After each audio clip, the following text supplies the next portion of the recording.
Hi, it's Mike with Hiniker Company, and today we're going to look at our newer halogen headlight. I've had some requests on how to change the bulbs on that. So I want to do a short service video here and show you how I do it.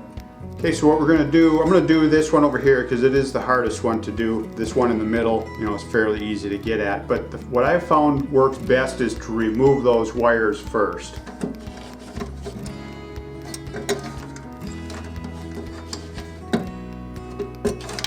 Get them out of the way. So this is the base that headlight bulb sits in, and this is the spring that holds it in place. So what you'll do here, you can see there's little notches that keep that in place. So just push it down and out to the side, and that will come loose. And I'll show you on the actual light here too, but I just wanted to show you what that consists of down inside the headlight. So now I'll actually go in here in the light itself and remove that spring. So press the spring down and bring it out to each side. And then you can bring the spring clip out, and then it's a matter of reaching in there, lifting that bulb straight out.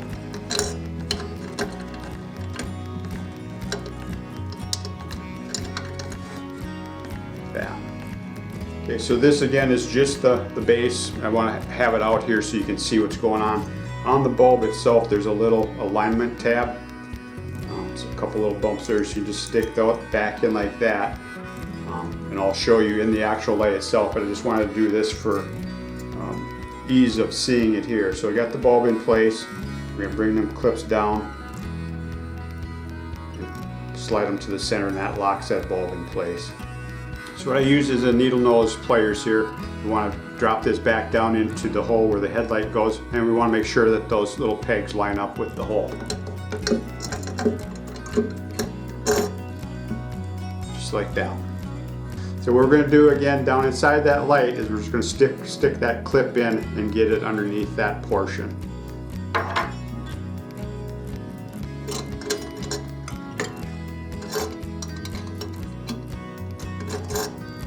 What I usually do is just at that point go back in with your fingers, bring those springs into the slot, push them down, bring it to the center, get the other one, bring it to the center, and then that bulb and the spring is back in place. And then it's just a matter of hooking up the red and the white wire here. Okay, so your ground, your white wire is going to go onto this little spade here, and then the red wire will go onto the bulb itself. Thanks for watching. If you have any other video ideas, please let me know in the comments section below. Together with Hiniker, let's put snow in its place. Make sure you subscribe.